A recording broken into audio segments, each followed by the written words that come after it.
Assalamualaikum warahmatullahi wabarakatuh.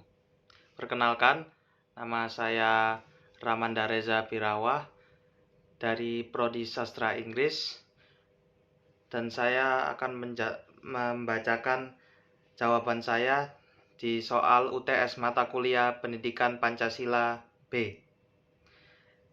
Yang nomor pertama, tentang hakikat Pancasila. Tujuan pendidikan Pancasila memberikan pemahaman dan penghayatan atas jiwa dan nilai-nilai dasar Pancasila kepada mahasiswa sebagai warga negara kesatuan rakyat Indonesia, serta membimbing dan menerapkannya dalam kehidupan sehari-hari. Yang B. Landasan dalam pendidikan Pancasila. Landasan dalam pendidikan Pancasila berdasarkan pasal 35 ayat 5 Undang-Undang Nomor 12 Tahun 2012 tentang pendidikan tinggi. Landasan dalam pendidikan Pancasila juga ada landasan historis, yaitu sejarah Pancasilanya secara langsung, landasan kultural, landasan yuridis atau landasan undang-undang dasar, dan landasan filosofis atau landasan perjuangan. Nomor 2. Implementasi nilai Pancasila dalam sejarah masa kehidupan awal. Yang pertama, nilai Pancasila pada masa kehidupan awal. Yang pertama itu nilai religi. Dulu itu ada upacara penguburan jenazah dan pemujaan kepada roh leluhur. Terus nilai kemanusiaan. Nilai kemanusiaan ada penghargaan anggota masyarakatnya melalui ritual penguburan. Yang ketiga, nilai persatuan. Nilai persatuan adanya pola hidup terstruktur. Contohnya itu kayak kaum pria cari makanan, sedangkan kaum wanita menetap. Yang nomor 4, musyawarah. Musyawarah dalam masa awal kehidupan ada bercocok tanam, lalu ada subsiden. Setelah ada subsiden, adanya sosok pemimpin religius. Yang terakhir adalah konsep rimus inter pares. Yang terakhir, keadilan sosial. Adanya saling memenuhi atau gotong royong. Yang B. Implementasi nilai Pancasila dalam sejarah tradisional awal. Yang pertama, nilai religi. Adanya sistem kasta ajaran Hindu. Yang kedua, kemanusiaan. Adanya aliran dinamisme animisme. Masyarakat lebih terbuka terhadap masukan budaya dari budaya lain. Yang ketiga, persatuan. Persatuan adanya perpaduan budaya di bidang politik. Yang keempat, musyawarah. Musyawarah upaya keadilan dilakukan dengan jalan musyawarah. Yang kelima, keadilan. Keadilan contohnya ada prasasti Yupa yang berisi kebijakan Raja Mulawarman bersedekah tanah ke masyarakat yang membutuhkan. Yang ketiga adalah nilai Pancasila pada masa sejarah perjuangan bangsa. Yang pertama, nilai religi. Bisa dicontoh dari Sumatera sebagai pusat penyebaran agama Kristen. Nilai kemanusiaan.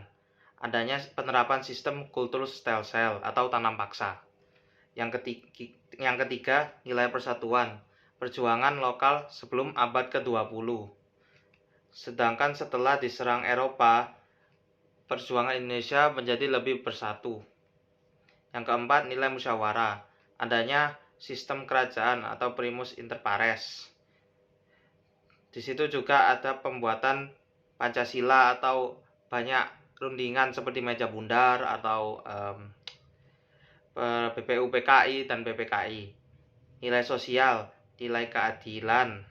Nilai keadilan seperti saling memenuhi kebutuhan rakyat antara rakyat jelata dan bangsawan, saling memenuhi untuk kepentingan perjuangan bangsa pada masa awal. Nomor 3, nilai Pancasila sebagai mempertahankan kemerdekaan Republik Indonesia.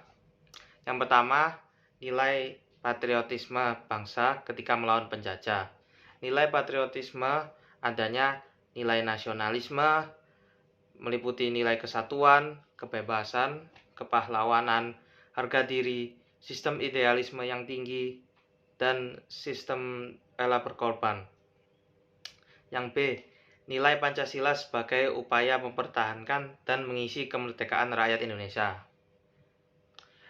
Nilai Pancasila yang sila pertama, selalu beribadah dan memohon perlindungan dari Tuhan Yang Maha Esa. Sila kedua, saling tolong-menolong dan saling melindungi dan mempertahankan kemerdekaan rakyat Indonesia. Sila ketiga, memaklumi atau toleransi antar perbedaan dan mengandalkan persatuan dan kesatuan, serta menerapkan cinta tanah air. Sila keempat, saling kerjasama dan mempertahankan ideologi. Sila kelima, siap membela keadilan sosial bagi seluruh rakyat Indonesia. Nomor 4, proses perumusan Pancasila. Proses perumusan Pancasila dibagi menjadi 3 tahap. Yang pertama, sidang BPU PKI yang pertama. Sidang BPU PKI yang pertama melahirkan beberapa pendapat dari tokoh nasional seperti Muhammad Yamin yang versi Pancasilanya meliputi ketuhanan yang Maha Esa, kebanggaan persatuan Indonesia, rasa kemanusiaan yang adil dan beradab, kerakyatan yang dipimpin oleh hikmat kebijaksanaan dalam permusyawaratan perwakilan, dan keadilan sosial bagi seluruh rakyat Indonesia. Ada juga punyanya Supomo yang meliputi persatuan, kekeluargaan, keseimbangan lahir batin, musyawarah, keadilan sosial. Yang terakhir adalah punyanya Soekarno. Soekarno memiliki kebangsaan Indonesia atau nasionalisme, internasionalisme atau peri kemanusiaan, mufakat, demokrasi, kesejahteraan sosial, ketuhanan yang Maha Esa. Lalu ada sidang panitia 9.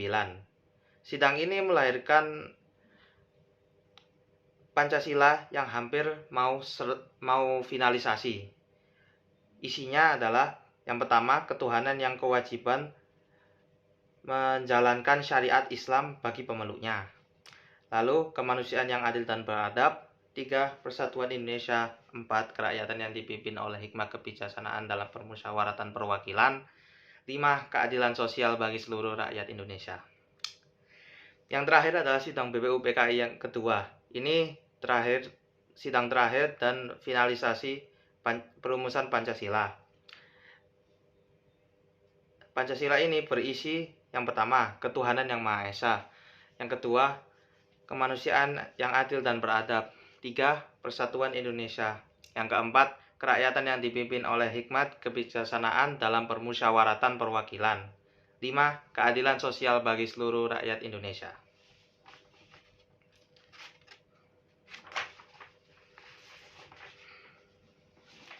Nomor 4 yang B, proses pengesahan Pancasila sebagai dasar negara.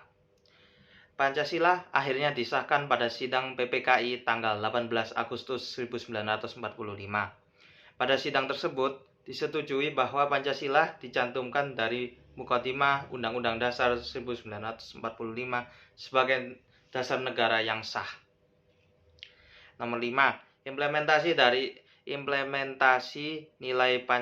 nilai Pancasila dari soal nomor 1 sampai 4 di kehidupan masa sekarang. Yang nomor pertama, yang A, sering mengikuti mata kuliah pendidikan Pancasila. Nomor 1 yang B, mengamalkan nilai Pancasila, mengetahui sejarahnya, mematuhi Undang-Undang Dasar, dan mengimplementasi nilai-nilai untuk kehidupan sehari-hari. Nomor 2, yang A, sejarah awal, tolong-menolong, rela berkorban, pola hidup terstruktur. Yang B, kerajaan awal, terbentuknya atau terlahirnya asimilasi, akulturasi, merawat prasasti peninggalan sejarah atau benda-benda kuno peninggalan sejarah. Yang C, kerajaan bangsa, nasionalisme, persatuan kesatuan, rela berkorban, sering mengimplementasikan nilai Pancasila dalam kehidupan sehari-hari. Nomor 3, patriotisme, mengikuti upacara, mengikuti program bela negara, mengikuti mata kuliah pendidikan Pancasila, sering-sering mengingat jasa para pahlawan dalam mengimplementasikan Pancasila. Yang B, nilai Pancasila dalam pertahanan dan keamanan, mengikuti upacara bendera, memperingati hari penting dalam sejarah Indonesia, berziarah ke makam pahlawan, mengikuti program bela negara juga, dan melindungi idealisme dan ideologi Pancasila. Yang terakhir, nomor 6. Yang nomor 6 adalah menjaga implementasi agar nilai COVID meredah. Yang A, pertama, kita harus cuci tangan. Alternatif dari ini adalah membersihkan tangan menggunakan seperti hand sanitizer atau benda pencuci penghilang bakteri yang lain. Terus ada melakukan physical distancing. Alternatif dari ini adalah sering berdiam di rumah. Kalau bisa produktif dalam rumah. Yang ketiga, pembelajaran daring. Bisa juga kalau misal pembelajaran daring tidak mencakupi, bisa juga pemberian PR. Yang terakhir adalah penggunaan masker. Bisa saja menggunakan penutup muka, tapi lebih direkomendasikan untuk penggunaan masker.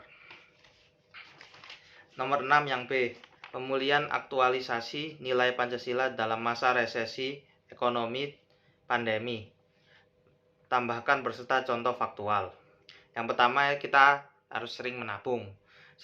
Contoh faktual dari sering menabung adalah saat saya pada tahun 2021 sekolah mulai daring, itu saya diberi uang saku dikit dan saya mulai menabung untuk kepentingan saya sendiri. Yang kedua adalah manajemen uang yang baik. Bisa dicontohkan dengan membuat list penghabisan uang dalam masa pandemi biar tidak kebablasan dalam menghabiskan uang. Yang ketiga adalah produksi masker massal. Di tahun 2021 itu banyak orang yang menjual masker secara membludak karena pandemi COVID ini. Di sini kita bisa dilihat nilai masker itu naik untuk pandemi COVID sehingga bisa memenuhi ekonomi masyarakat. Yang terakhir adalah penjualan hand sanitizer. Sama juga pada tahun 2021 banyak orang yang pesanan hand sanitizer yang membludak. Banyak juga orang yang butuh hand sanitizer ini untuk melindungi tangan mereka sebagai alternatif dari mencuci tangan. Sekian dari pembacaan jawaban saya. Mohon maaf jika ada salah kesalahan. Wassalamualaikum warahmatullahi wabarakatuh.